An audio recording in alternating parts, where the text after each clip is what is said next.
Bienvenue à cette session d'information sur DBS Télévision. Centrafrique en ouverture à 6 jours de l'élection présidentielle et des législatives. La tension reste vive. Lundi, un haut diplomate russe a démenti l'envoi de ses soldats à Bangui, où une offensive de groupes rebelles a été qualifiée de tentative de coup d'État par le gouvernement.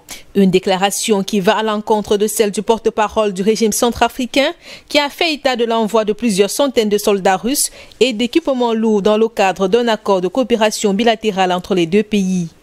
Le Rwanda a également annoncé l'envoi des troupes dans le pays pour y protéger ses casques bleus.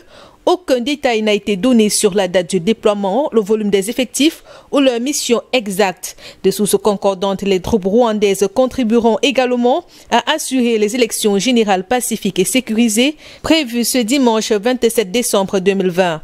Vendredi soir, 3 des puissants groupes armés qui occupent plus des 2/3 de la Centrafrique avaient commencé à progresser sur des axes routiers vitaux pour l'approvisionnement de la capitale Bangui après avoir annoncé leur fusion. Dans la foulée, le gouvernement a accusé samedi François Bozizé de tentative de coup d'État, lui prêtant l'intention manifeste de marcher avec ses hommes sur Bangui, ce que son parti a démenti.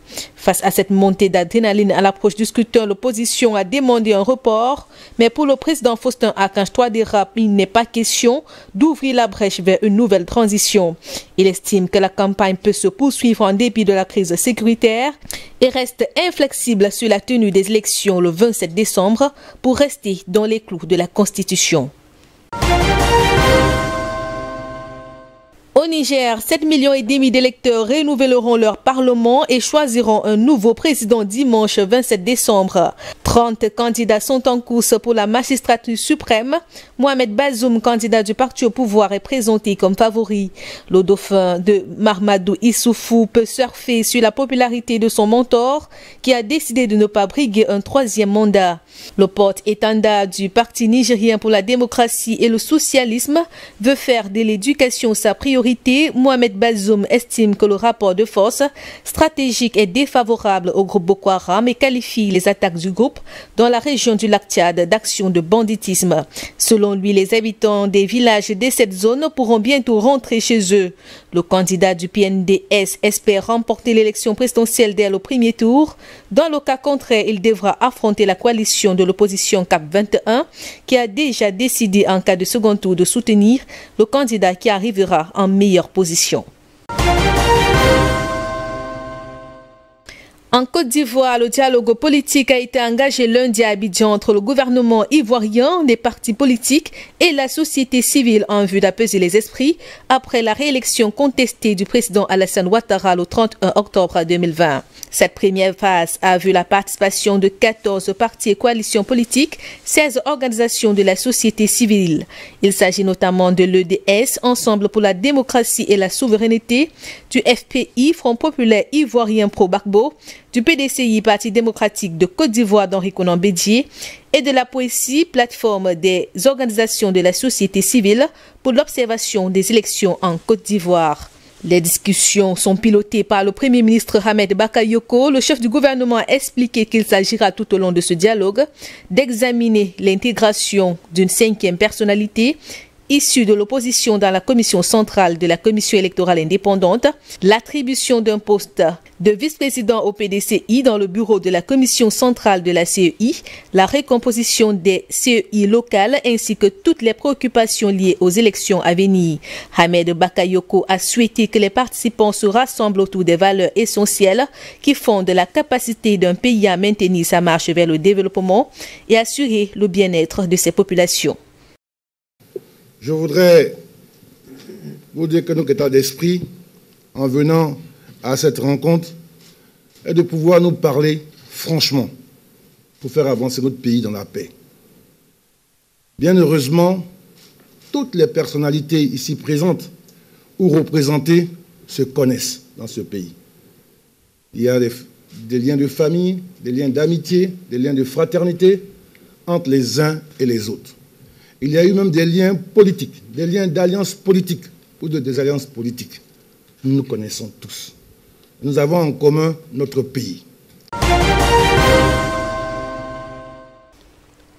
Le Burkina Faso fait face à une flambée de cas de Covid-19. En un mois, le pays a enregistré 2000 nouveaux cas de contamination.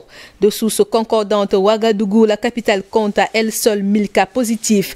Une situation qui inquiète le comité de riposte, surtout avec cette période des fêtes de fin d'année, propice au rassemblement. Pour beaucoup, cette recrudescence des infections est à mettre au compte des rencontres de masse qu'a connu le pays ces dernières semaines. À cela s'ajoute le climat et la porosité des frontières. De sources concordantes, plus de 700 000 passagers ont réussi à passer au niveau des différents points d'entrée du Burkina Faso, malgré la fermeture des frontières. Les responsables sanitaires appellent au respect des mesures barrières afin d'éviter une saturation des centres de prise en charge.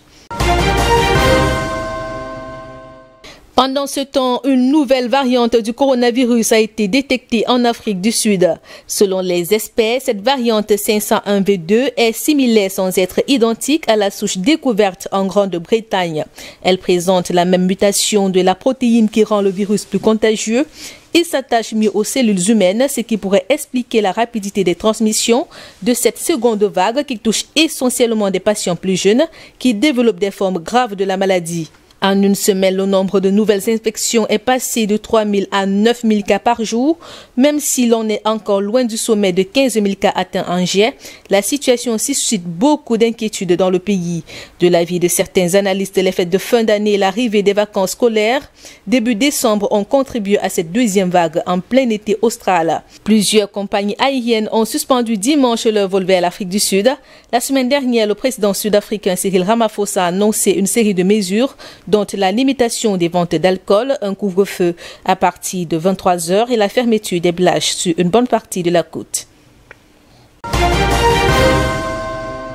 Et puis, les pays membres de l'autorité intergouvernementale pour le développement IGAD se sont réunis dimanche pour un sommet extraordinaire à Djibouti. Objectif, apaiser les tensions qui secouent la corne de l'Afrique en cette fin d'année et discuter des défis sécuritaires à venir. Les participants ont abordé les processus de paix en cours au Soudan et au Soudan du Sud, mais aussi en Éthiopie qui, malgré la victoire au Tigré annoncée par le Premier ministre Abiy Ahmed, doit faire face à une crise humanitaire de grande ampleur dans le nord du pays. La tension était palpable entre les leaders d'Afrique de l'Est, notamment les dirigeants éthiopiens et soudanais, dont les forces s'affrontent depuis quelques jours à la frontière. Voilà qui fait l'essentiel de l'actualité en Afrique. Ne décrochez pas, l'information est en continu sur notre chaîne.